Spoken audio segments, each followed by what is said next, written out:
I strongly encourage everyone to be involved in self-development, because it helped me to manoeuvre my mindset from thinking too much about what other people thought. One thing I've learned for sure in recent years is community is key. I love providing homes for people that can't afford to buy their own, because it's very difficult for people to get into property now. And it's all about mindset, really. You know, people complain, I don't have enough time to do this and that. And I complain as well, but it's about what do you do with that? Do you just sit in that complacency, or do you find a way? Okay, guys, we are here. We're not live, but here we are. My name's Adrian Daniels. Welcome to the Sound of a Crowd podcast. This is a show where we speak with entrepreneurs and creators from a Ghanaian background or interest, and the aim is to leave meaningful takeaways to apply in your life, business, and career. Just for some housekeeping, guys, for today's show notes, please head over to thesoundofcrowd.com/Linda ATTRAM. That's LINDAATTRAM. If otherwise, you can look in the podcast description below or YouTube description below for the links. Give us a 5-star rating if you're listening on Apple or Spotify or wherever you get your podcasts. If you're on YouTube, give us a like. Let us know what you think of today's episode. Based on your feedback, this could determine what I can do with guests such as Linda in the future. And that is it really in terms of housekeeping. Before I introduce today's guest, just like to say that if you guys saw Mac, who came, on this season so far. This is the lovely wife of Mac, Linda. I just wanted to get her on because she's also a force in her own self, and she's done a lot of wonderful things that you guys can learn about. And also, we did actually realize that we bumped into each other a few years ago at Stork in Mayfair at a Ghanaian Independence dinner or lunch some years ago. It just shows how COVID has really accelerated time. But Linda, thank you so much for coming on. Really appreciate you making time to come in the show. I know you're really, really busy, which we're going to get into, because I'm really determined to get your secret in terms of balancing motherhood, marriage, your multi-million property empire, your business empire, even, being involved in empowering women and supporting the women's club that you're involved in. It's a lot going on, and I believe you really have a certain system and structure and a philosophy and a way of life that enables you to do all of that. Linda, first of all, how are you? What have you been up to recently? I'm very well, thank you. And thank you so much for having me on your show. It's cold outside, but very warm in here. So looking forward to the conversation. Certainly. Yeah. So you recently did a solo trip, right? That's right, yeah. And I've been following your LinkedIn for quite some time, and I really love how diary-esque it is. I do relate to content that comes across in this way.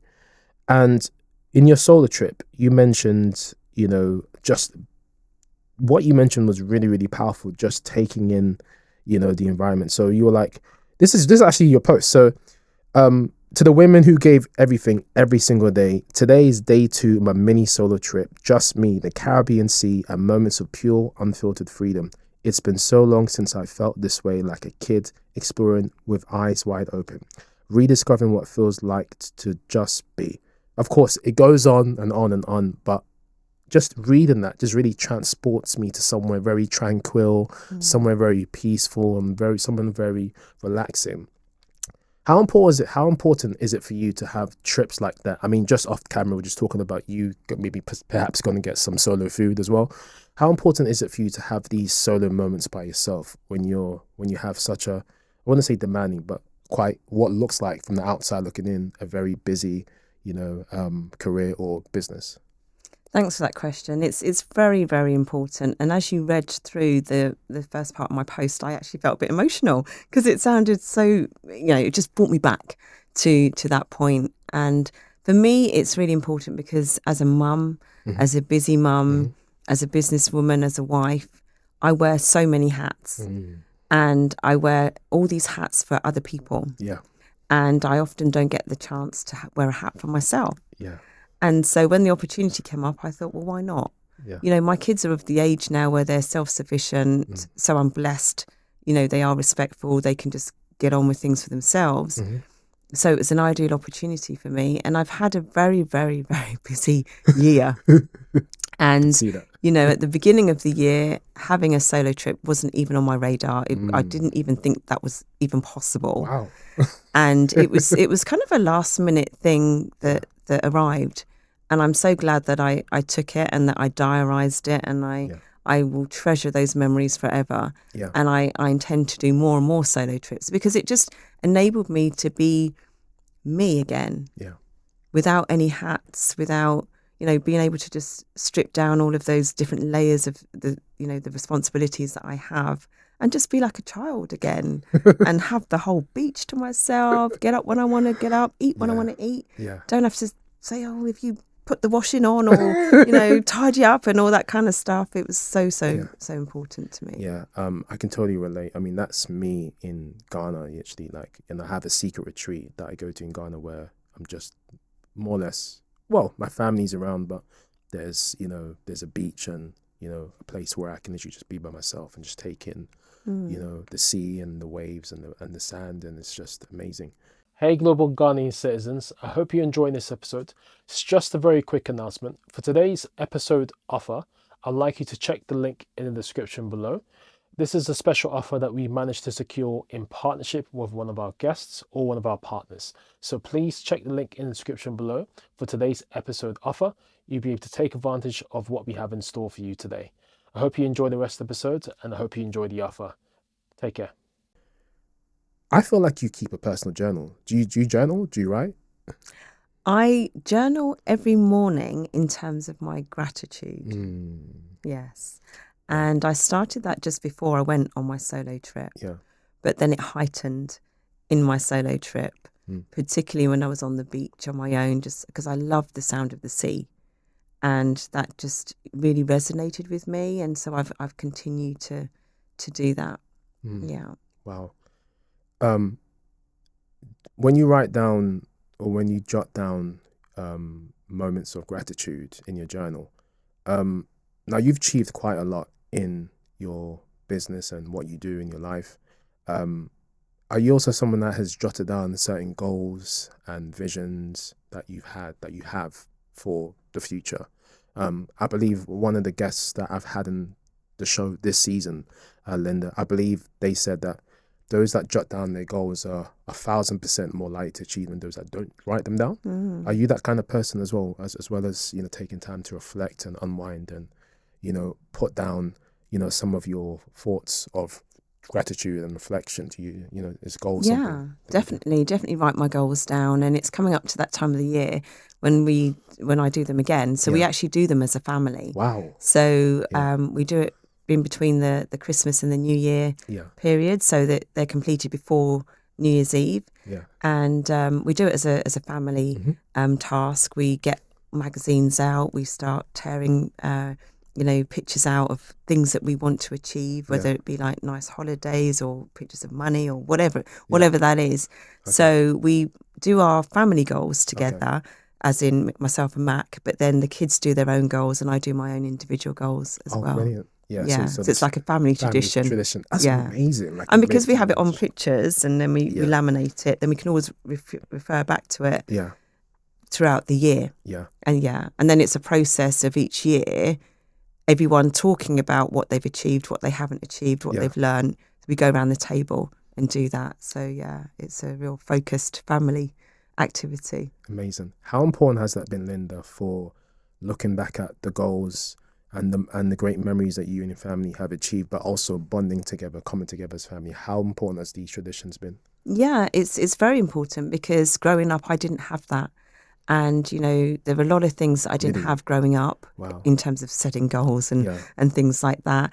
And, for me and Mac didn't either. Yeah. So for us, it's important, to build that within our family so that they have that same tradition as well. And it gives us focus. Yeah. It gives us focus. It gives us a sense of being. It gives us, something to look forward to. Yeah. But also it stretches us as well in terms of growth. So rather than staying in our comfort zones, we put goals down that are not necessarily that achievable, but we push ourselves so that we can achieve them. Yeah. No, I think it's important. Like people such as the Grant Cardone and 10X Fury and other people. I think if you I think it's even, I listened to a podcast yesterday, Social Proof, and I think one of their mentors said, if you want to make your first million, you got to aim for 10 million. It's that kind of mindset. Yeah. So I think goals don't stretch you. It's almost like you don't achieve them, because it's like, if you make it so easy, there's no challenge in it. Yeah. But I think this is a perfect segue to dive a little bit into your story. So, of course, having Mac in the hot seat, some weeks ago, he mentioned a bit of a story, and of course, you both have a background of property investing, and he mentioned some of the story. Would you mind sharing? It can be as brief if you want, as you want it to be. Your background into how you kind of got into property investing, and then developing what you've done recently. I mean, which you are actively doing, and you've built some apartments in London recently. Congratulations! Thank you. Beautiful. I was so happy to see that when I saw a LinkedIn post. We'll get into that a bit more later, but let's talk about some of the beginnings, or some of the genesis, because it hasn't been, as you mentioned, you said growing up, it wasn't, you always haven't had access to certain things, or had the opportunity to do certain things. So tell me about some of the beginnings of all of this. So yeah, I came from a very loving home, and my parents are part of the Windrush generation, and so my mum was the eldest of 16. Wow. So 16. Wow, very busy. And so it's a busy family. And so I always admire my parents. They're not with us anymore, but I always admire them for making that decision to leave their family, come across the waters, no connections out here, and just start from, dot and make it here. And I think, if my parents can do that with very little to no education, I can exceed far beyond that and do much, much more. And that's my duty as a thank you to them. Wow. And then to pass it down to my kids, and for them to do the same. Yeah. So for generations and generations to come, we just keep getting better and better and better, because my parents, likewise with Mac's parents, opened that door of opportunity for us. So it's very, very important that we continue that. And so my journey in property. So I went to a school that didn't necessarily have good aspirations for people that looked like us. And the type of school that I went to was very urban in London. The head teacher actually got murdered on the school gates, trying to stop a gang fight. This happened after I'd left, but that was the type of school it was. So there wasn't very high aspirations. So when I left school, there was no talk of university. It was just, go to college, secretarial college, and get a job. And that was kind of how it was in my family. I've got 3 sisters, and that's what they did. So I thought, okay, well, that's what I need to do. So I went to secretarial college, and then I went to, my first job was in Burberry's and the Scotch House Limited as a secretary. And so I built up a career in HR. And as a side hustle, property came along. And that was when I met Mac. Wow. And so he had his own house in Croydon. I had a flat in Neasden, and we wanted to live together. So he said to me, okay, so why don't you take equity out of your flat? I take equity out of my house. We put it together to put a deposit down. And I'm like, equity, what are you talking about? I don't understand, just like way above my head. And so after, a few conversations, I understood it. And that's what we did to buy our first house together. But then we rented out our individual properties. Clever. Yeah. I didn't realise how clever it was at the time, because it took a bit of convincing. And then I realised there was this beautiful thing called cash flow, as a side hustle. I'm like, okay, this is all right. I like this. So I was on it, and I said, okay, well, why don't we repeat it? So we did. We raised more equity from the properties, and we bought some more. And then at some point, your money runs out. So you have to be creative. So we got some education, learned different strategies, and then at one point, Mac's like, why don't you leave work? Because I was working, where was I working? I think I was working in Brunel University as an equality and diversity manager. And he's like, why don't you leave? And I'm like, no, I like working. It's secure. I get a paycheck every month, and I've got friends there, and it gets me out the house and all that kind of stuff. Yeah.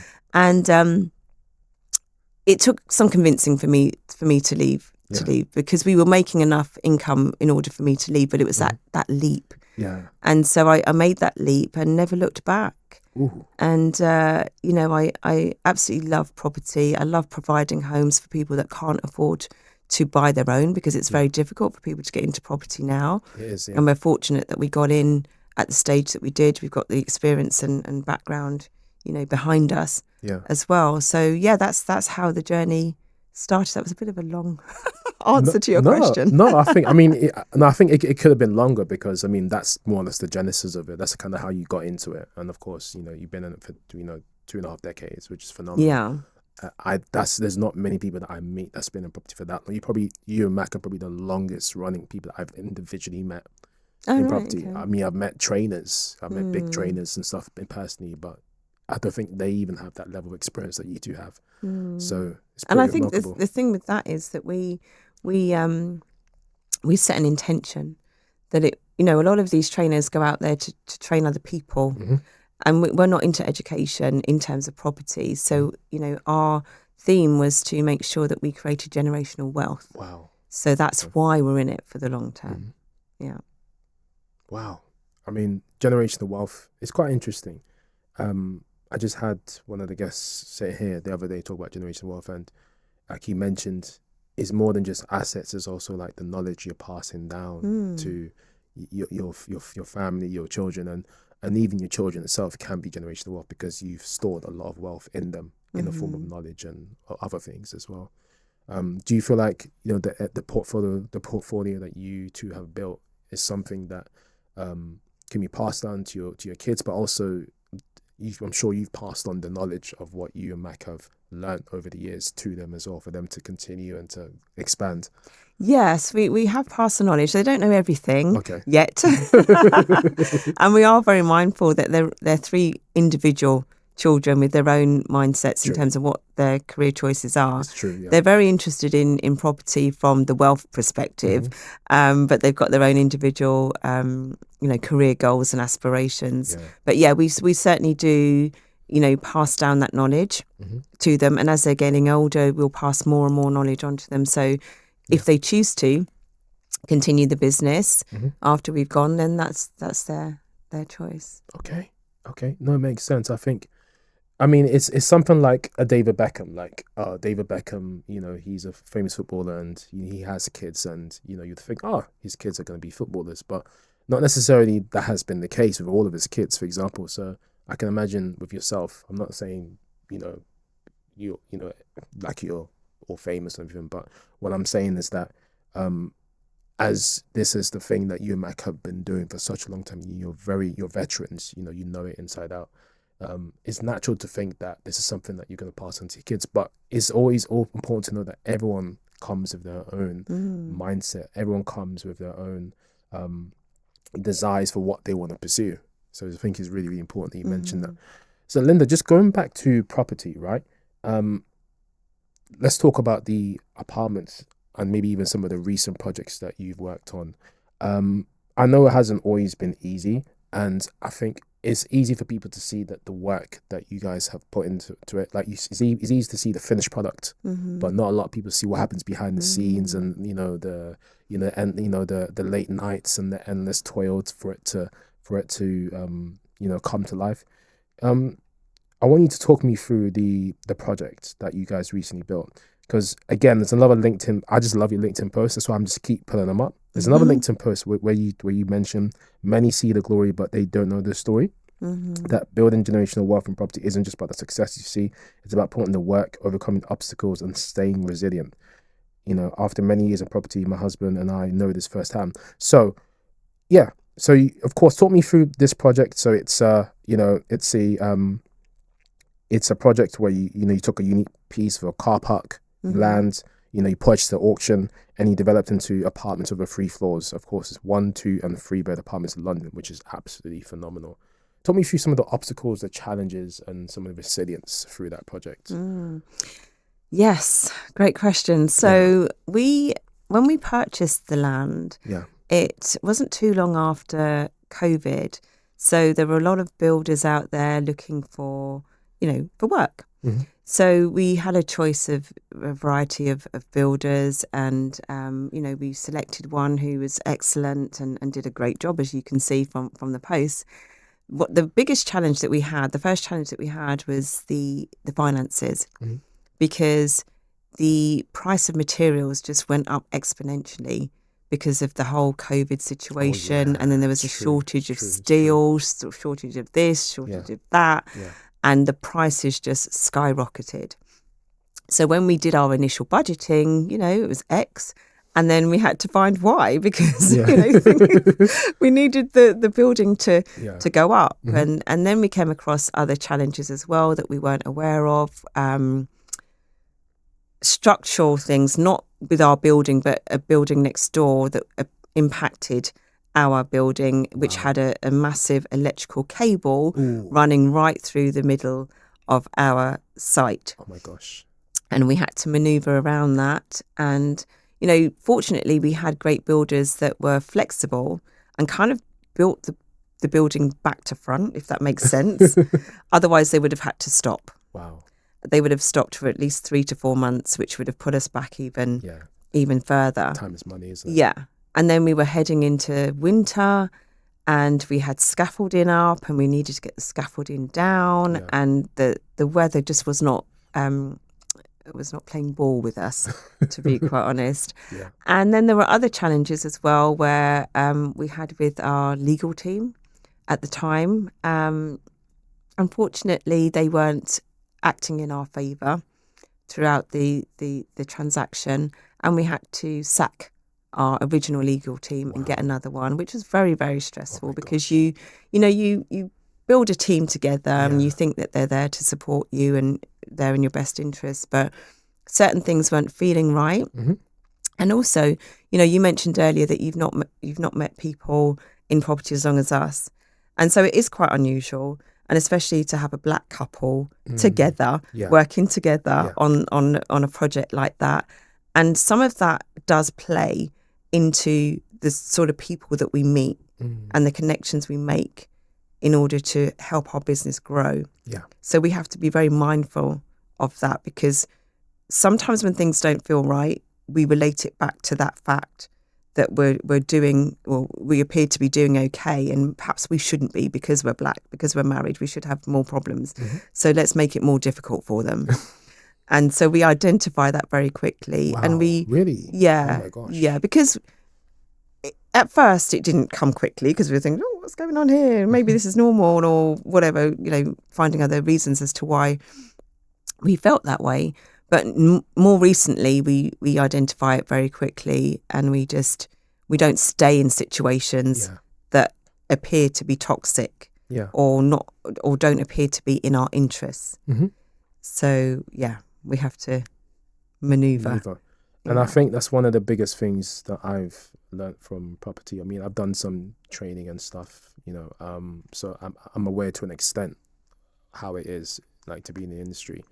But I can imagine, it's one thing maybe doing entry-level investing, maybe it's a rent-to-rent or rent-to-an HMO or deal sourcing, whatever. And then there's another thing, being a developer. That's a whole different board game. And how much has that stretched you and Mac and Linda in terms of having to problem solve and overcome all these challenges to get these projects done on time, on budget? Yeah, it stretched me immensely, and especially with Mac's travel arrangements. Ooh, he, can't be easy. although we do it together, he's there, but he doesn't get involved in the day-to-day like I do. So for me, also being a woman as well, and working in an area that is predominantly with a lot of men, so particularly with that project, I've had to grow my interpersonal skills, because general day-to-day conversations that I would have perhaps with a builder or some other type of person like that who's key critical, people tend to get upset quite quickly over the smallest of things. So it's like not being a mum, but in a way it is, because you have to you have to manage a little bit. Yeah, you have to manage characters Yeah. quite carefully. Are you in guys order to managing the get projects job. as well? Do you guys manage? Sorry to interrupt, Linda. Do you guys manage? Do you guys get involved in managers, or do you guys assign project managers? We when you do have developments? project managers, Okay. but I'm a project manager, I should say. But I'm quite hands on. If I'm investing in this thing, I need to know what's going on. I'm not just going to take a general 1 hour feedback meeting once a month. No, I'm on site, there with the hard hat, going up and down the stairs in the mud, whatever. I don't, there may be things that I don't understand, but I ask questions. I'm there with the site staff, making sure that they're on track, that they're happy. Because the last thing you want is an unhappy team when you don't know about it and then they just walk off site. Yeah. So I was up there all the time, regular visits. Oh dear. Wow. Yeah. So that must be challenging again, balancing that, having to maybe to an extent project manage that, and then attending to your other business affairs and family matters. And then you said maybe Mac is traveling here and there. It can't be easy. But clearly both of you have, what I admire about you, Linda, and also Mac, is you guys have built up a certain mindset, resilience, just going by, being involved in, like having practiced Taekwondo and, living, a healthy life and, having some kind of, structure to your life. It really helps for you to help. It really helps you to get these projects to come to life.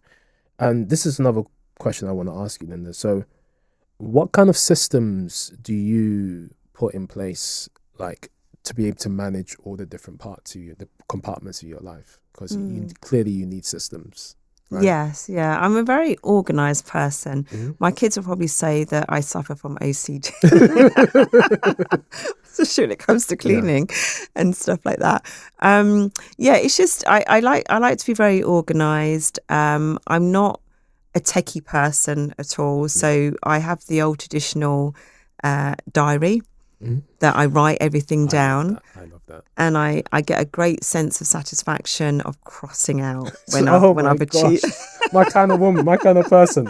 Because I don't even watch that TV show years ago, My Name is Earl. Okay. He has like a basically TV show about this guy. He has a list of tasks that he has to do. Right. And every time he completes a task, he crosses it out. It's like an American sitcom. It's like satire, right? Yeah. He crosses it out. But the ironic thing is that almost every episode, there's more things that get added to his list. So he never finishes everything. But that sense of crossing out, it's beautiful. So good. It can't be replicated on the smartphone, honestly. No, absolutely not. And I love doing that. So I write everything down. But what I do is I create white space where possible in my diary, because there is no formal structure to my day. I could get a call about anything to do with business or with my family. So I have to ensure that I have that white space there. And then, I have, although, my kids are grown, my youngest is 17, I still take him out and about to his classes in the evening, Taekwondo classes and things like that. So it's a case of having a plan for the day, writing it down, being intentional, showing gratitude for everything that's happened the day before. And what I like to do as well is at the end of each day, write down 3 magic moments. So like today will be a magic moment for me, like being here. Thank you. And it's, that just, ends my day beautifully. And helps me to have the right mindset for the next day. And it's all about mindset, really. People complain, I don't have enough time to do this and I complain as well, but it's about, what do you do with that? Do you just sit in that complacency, or do you find a way? And that's one of the biggest traits me and Mac have, is that we always find a way. It doesn't matter what obstacle has been put in front of us. We do whatever it takes to find a way, and we instill that in our children as well. And that's probably clearly one of the secrets to your successes, that it's having that resilience to just persevere through whatever challenge or obstacle that you come across. I want to double tap a little bit on family life. So you mentioned that you know, you have these moments with your family, and you know, your family writes down, you know, what they're grateful for, or, you know, these magic moments.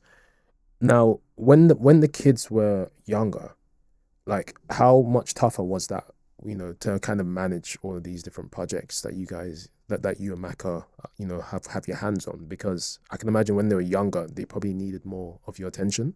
Was that tough? Or It was tough, yeah, really? and I suffered from mum guilt, and I still Wow. do to some extent, to be quite honest. And you know, there were times when, in the early days, when you're starting off and there wasn't that much money coming in, and you can't afford cleaners, and you go to these properties that are filthy, you clean them yourself, but you've got your kids on a rug in the middle of the floor with their toys, and you've got the eldest one saying, "Stay on the mat, don't move," you know, and I felt guilty, you know, and that happened for, you know, a period of time. And then I remember one day I had a conversation with my kids, and I said to them, you know, I really felt guilty about those times, and I explained to them why we had to do that in order to get to where we are now. Yeah. And they were like, I was really surprised by their response. Mum, we loved it. It was fun going to different properties every weekend. I'm like, really? Like, that was like such a shock to me. But it helped me deal with my mum guilt. But, you know, being a mum and having that guilt, it doesn't matter how old your kids are, any time away from them, you're always going to have that feeling. But I just deal with it differently now. And because they're of that age where I can have that conversation with them, and I can say, well, I'm not going to be around because of X or Y. Yeah. And we can talk it out, and it's perfectly fine. It's just part of the job. Wow. I think it's great to see that your kids were grateful, and they appreciated, and they understood, you know, what it was like in the earlier years, building what you have now, and of course continuing to build what you have now. And you know, now clearly you can see that they're also able to use that for their own benefit as well. Yeah, I mean, and there's one story that I'll share with you. I don't know if Max shared it already, probably not. But, you know, like we started from, you know, ground zero, myself and Mac, in terms of our family upbringing and stuff like that. And we don't ever want our children to think this is it, you know, we'll just get all these properties and away we go. Yeah. So they have to work. Yeah. They have to work for whatever their career choices are. And so, you know, they're very fortunate, you know, they go to private school and all that kind of stuff. But when it comes to like our treats, yeah, we've earned our treats. So when we go on holiday, I remember this funny story. And, you know, some people might say, oh, that's a bit cruel, but it is what it is. So I think we were going to LA on holiday, and we booked them all in business class, so they had lovely seats and they enjoyed it, and they had the nice food and everything.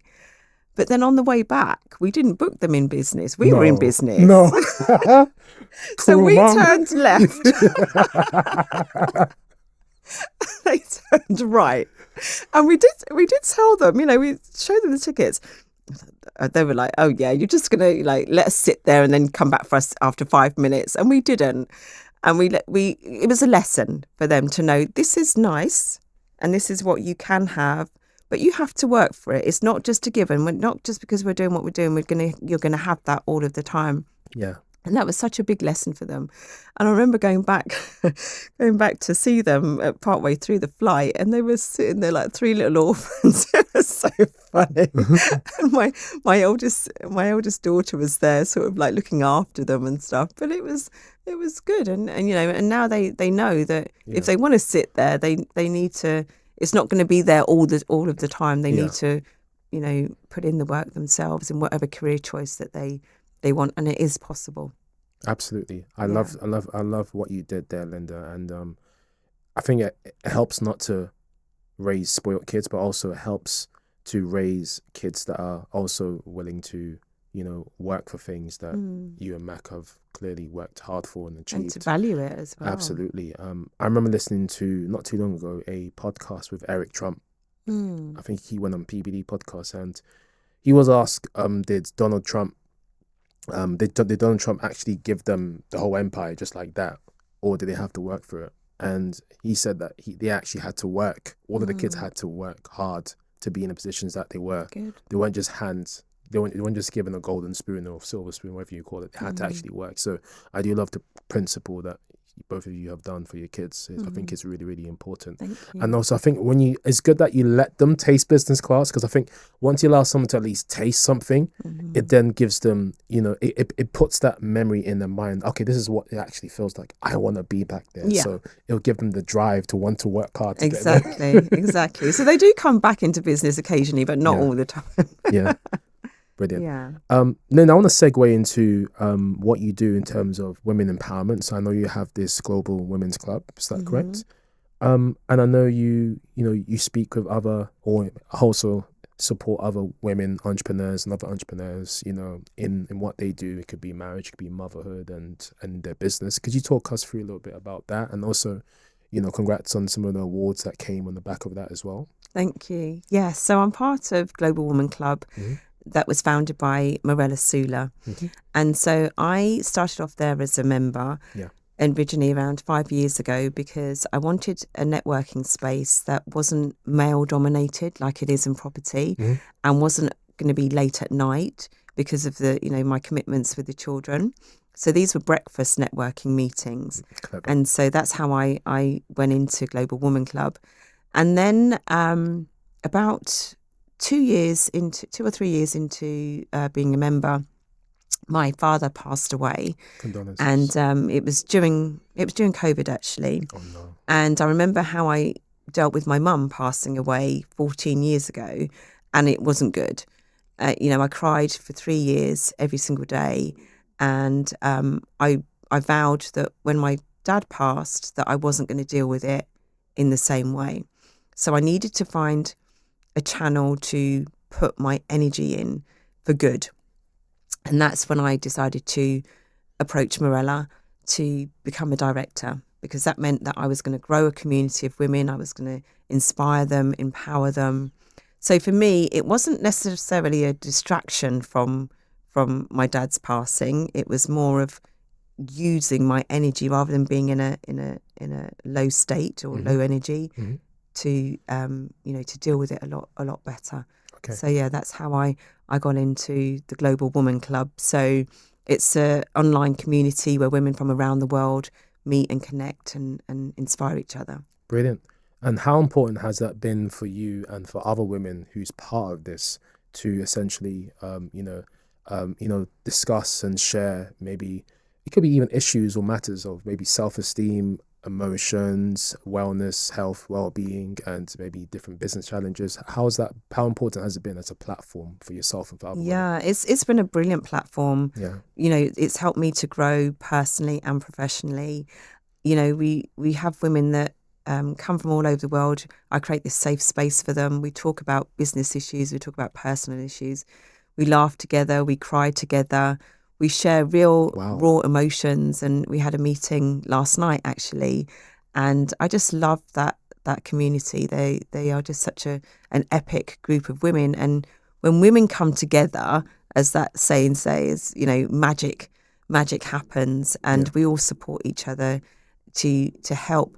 And sometimes you come across situations in life, whether that be like the balancing act or a particular business issue, and you think it's just you. I'm just the only one with this issue. But when you share it, and when the ladies share it in that community, you realise actually I'm not the only one out there, and it's not that bad.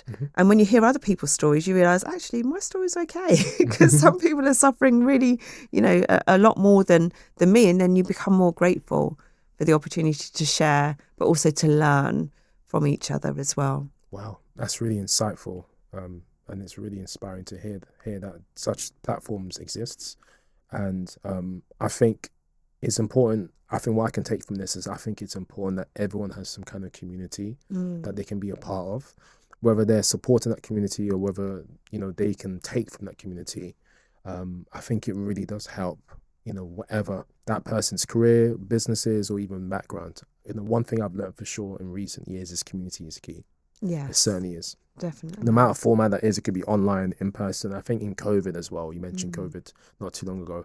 I think it's really something that is important for those that don't have, a lot of people around them. Yes. Yeah, brilliant. definitely. And especially in entrepreneurship as well, because that can be quite lonely.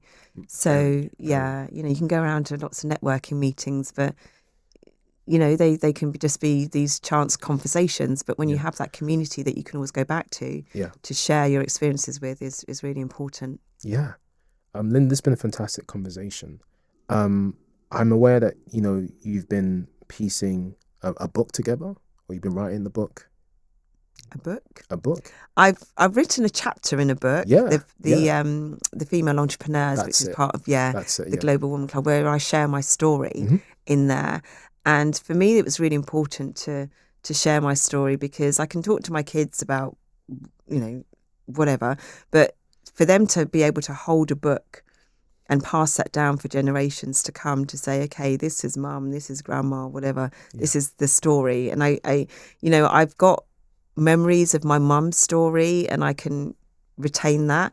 But, if she had a book, that would have been even more special. So to be able to write a chapter and share my story to inspire other women, that it is possible. Because part of my story that I didn't share with you was that as a young child, I was very, very shy, and I lacked confidence. Like, I wouldn't even smile at people.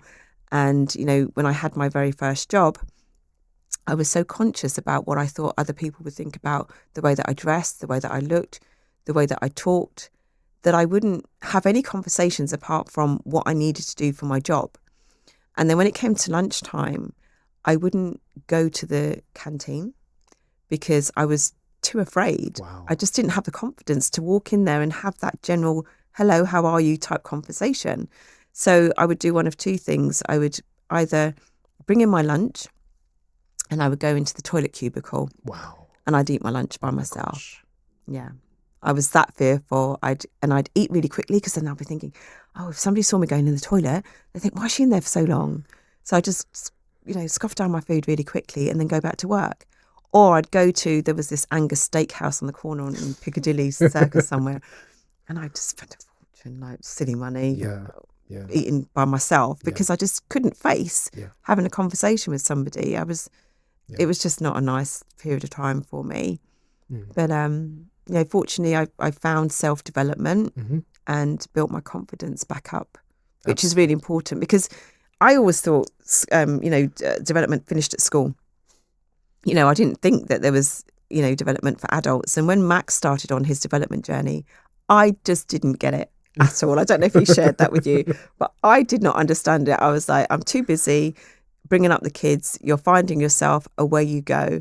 And it took me some years before I actually, it was when he started changing his behaviours, and I thought, oh, this is interesting. Let me see what, I want some of that. Yeah. And that's how I got into it. Yeah. Yeah, I wasn't always into self-development at all. Yeah. Wow. Look where you are now. Incredible. Yeah. I strongly encourage everyone to be involved in self-development, because it helped me to maneuver my mindset from thinking too much about what other people thought about me, wasted too many years on that, to thinking about myself and what I want and my goals for me, myself, and my family. That self-development, self-help is all very key. I'm a huge fan of it. Linda, this has been a very, very inspiring conversation. Thank you. Just want to close out. I think we open up the conversation with a LinkedIn post. I want to go back to one of the LinkedIn posts that you've put out there, and I want to kind of close out on this note. But yeah, I love this. I love this. Let me introduce myself. I'm a fiercely protective mama bear of 3 precious diamonds, a loving wife, and a dedicated property investor and developer. Together with my husband and business partner, we have been building our property portfolio for over 2.5 decades. Our latest projects transformed, so and so and so. The journey's been filled with growth, achievement, along with some of the biggest challenges we have faced. Did I feel overwhelmed? Experienced mom guilt, learned big lessons which helped me to grow throughout the process. During the most challenging times, I visualized taking this family photo in front of our latest developments. This vision is my why and what kept me going. What is your why, Linda? My why is to create generational wealth for my children. That is it, and to have fun along the way. And that picture was so significant, because there were times in that project when I didn't think that picture would be possible. I didn't think that picture would be possible. And there's other social media that I'm on, and you'll see me walking through fields and stuff like that. And they were the real challenging times when I just needed to walk it out. There were just stuff going on that I just needed to walk out and keep that picture in mind. Yeah. And the day that I took that picture was just phenomenal. Yeah. Yeah. And it's key because we spoke about writing down the vision. We spoke about write down goals. Mm-hmm. You know, I think there's even a Bible scripture that says write down the vision and make it plain in the book of Habakkuk. And it's true. You write down the vision, it's there. You keep it in your mind. And eventually, if you stick to it, if you stick to, you know, whatever the steps you are to get to that goal, if you keep at it, you can eventually get there. And just look at that picture. I mean, It was amazing to see, honestly. So long as you take action. Massive. So long as you take action. You're you know, the problem is people give up too early. Yeah. They don't get the results quick enough. Yeah. And they think it's not going to work. So then they swap to something else and another project, another this, whatever, instead of just sticking to what they want, in life, setting those goals and doing whatever it takes to, within reason, to achieve that. Absolutely. I think I saw someone mention that an iron deer that's not shipped will always bring in 0% revenue, or zero revenue. Yes, which is a good point. Yeah. Well, it's been amazing. Where can everyone connect with you, Linda? Learn more about you, and if you have any announcements, please do make them.